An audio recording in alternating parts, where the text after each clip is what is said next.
Speaking of budget, should we speak on the movie of the week, anime cinema? Anime cinema of the week. Anime cinema of the week, folks. For those who don't know, is the movie of the week that we get to watch every week. I said week a lot of times. Yes, you did. Just like I said, released. And this week, the movie that we chose was a part of this trilogy of movies that we're picking by Project Itoh. Yes, sir. Getting released by Toho Studios, or at least, what is it called?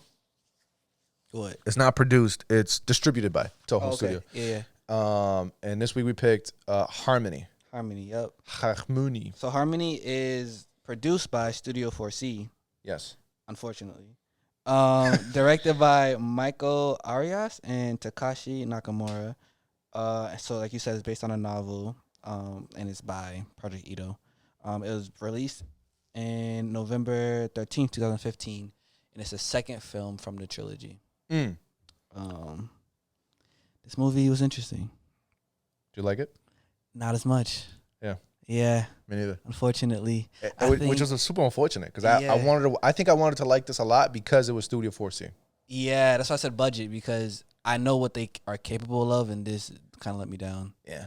Yeah. I think it looked okay. It looked decent. It looked good. You know what I'm saying? Yeah. It was whatever. I think relatively speaking, compared to what we saw from Genocidal Oregon last week, Yeah. I don't know if it holds a candle to what they were doing over there. True. Those boys was getting worked to death for real. Yeah.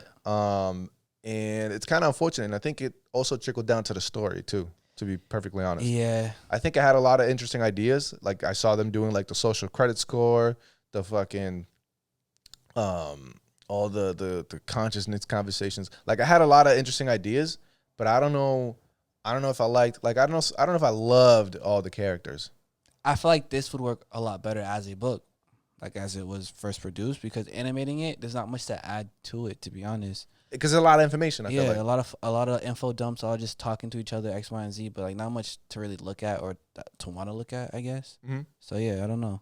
Yeah, and it was even the ending. I felt like it seemed like there's so much interesting things that you could pull out of this, like the whole utopia thing. Yeah. Everybody just being a monolith. Yeah. And how that works, and everybody getting injected with this thing that basically can make everybody a monolith, and so that there's no wars and blah blah blah blah blah. Yeah.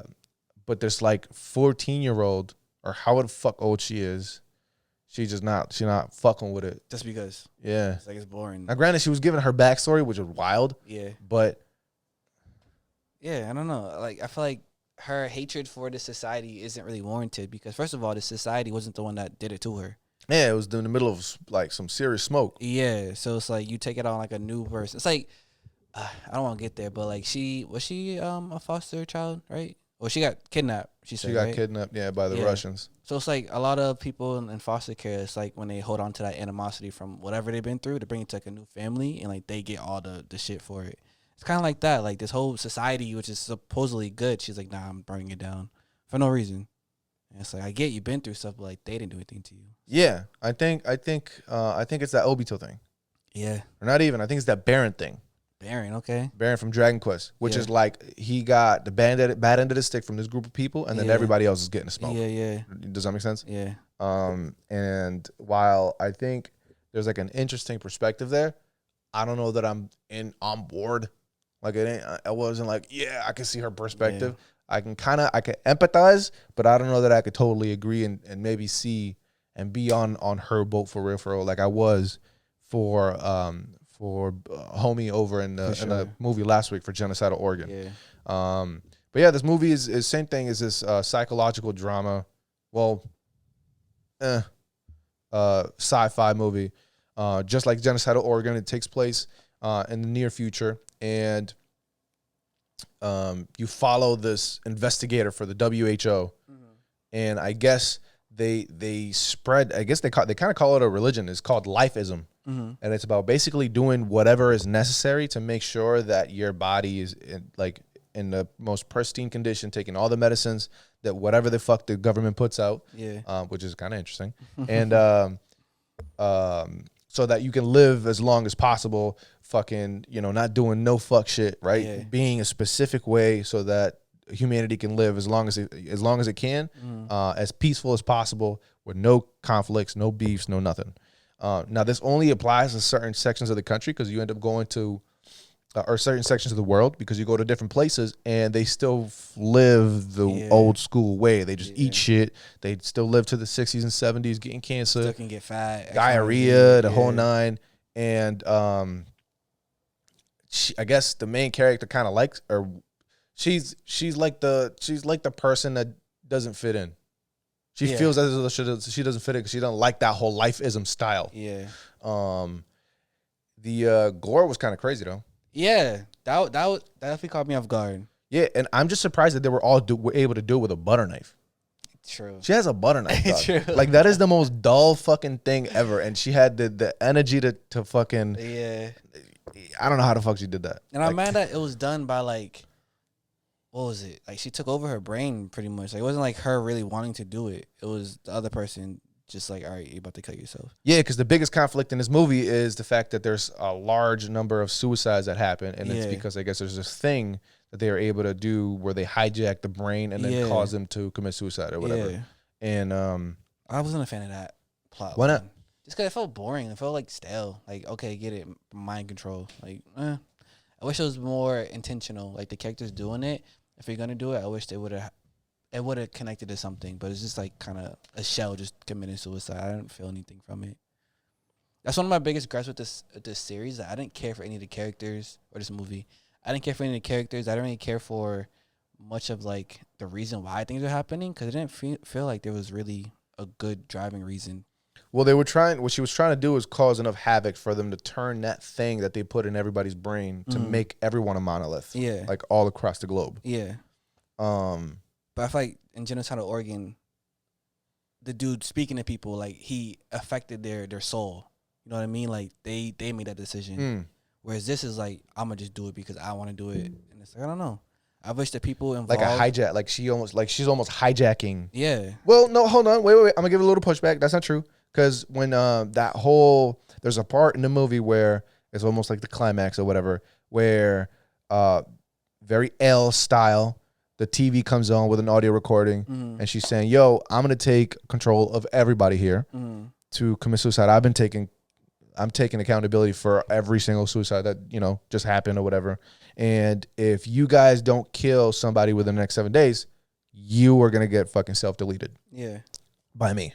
And then you start seeing a surge of everybody going crazy, I guess, that they're not publishing out in the news media, right? Because they're like, "Yo, we want to maintain control." So like, we're not putting that out there. Yeah. And then everybody's the suicides and the regular murders are going through the roof. Okay. By absurd numbers. So in a way, she was able to do sort of kind of that, right? Maybe not to the extent that these dudes were doing it. Yeah. But I think for me also, what kind of had it was the fact that the ending was a little bit more somber than what I was anticipating. Like, I kind of thought that the Harmony program wasn't gonna go. Okay. I didn't think that was actually gonna happen. I felt like this is a Black Mirror episode. Really, I haven't really watched Black Mirror, so I don't know. Black Mirror is a show where each episode is its own thing. It's its own story. And it's like what would happen if this particular technology it's like what the worst of this technology would look like. Yeah. Which is kind of like this. Okay. And every episode basically ends fairly somber because it takes over, whatever, super dogs eat shit and whatever the hell happens in the episode. And I don't know, for me, I thought that like the ending was going to be like, all right, we see this, we're going to try to figure it out, we're going to try to, I don't know, more positive than what it ended up being. Yeah. Ending also super like abrupt. Like, I wish we could have saw more of the aftermath. Because I don't know, it was just kind of like, yeah, all they showed was the globe turning blue. Yeah. And then I don't know. It didn't do much for me, this movie. It was cool. There's some points that like I was interested in because it's very philosophical again. But at the same time, it's like it didn't dive deep enough into these conversations to actually really like grasp me. You know what I mean? So I don't know. It's cool, I guess. Like, I wouldn't watch it again. I wouldn't really recommend it to anybody, but it was cool. And it had the same runtime that Genocidal Oregon did. Yeah. It was 1:55. Yeah. I don't know. It just wasn't as successful. Like, I think this would be a good audiobook. or you just want to read it in the original Yo, state. this nigga is wildin'. In the original state, Yo, go this ahead. nigga- Honestly, this anime is a good audio. honestly, you don't Yo, have to that watch shit this is movie. crazy. You could put it on and just do something else and listen to it. You'll be Yo, fine. You this won't miss fucking- anything. This fucking guy is crazy. That's what I would say. Oh my lord. But I see what you mean. I see what you mean. I just think that at least, especially coming off of what we saw last week, Yeah. I don't think it holds a candle. And for I'm sure. kind of nervous now because this is the second film. So the first film, like I don't know what the first film does compared to the third one. So it's like, are we going downhill? Are we going uphill? I don't know. We'll see. I mean, it makes it easier because I know that you were throwing my way the fact that Rice currently has it at $18.45 Yeah. for Genocidal Organ. Yep. I don't know if they're selling. I don't know if there's like a physical for this movie, but it makes it easier because I don't have to get it. True. You know what I mean? Like it save money in my pocket. Very true. So sorry, Studio 4C. Yeah. But yeah, that's really the bulk of the movie, right? For the most part. Yeah, it sucked. You know what I'm saying? It sucked that it didn't live up to the expectation that we kind of had coming into it. I might look into the book. I don't know if I'm gonna read it, but I'm gonna see if it has a better reception. Thank you for watching the video. Thank you. Appreciate it. Very much. Do us a favor, if you like what you saw, head over to the main channel. You can watch the full episode. Subscribe. Thanks. Yep. Peace. Peace.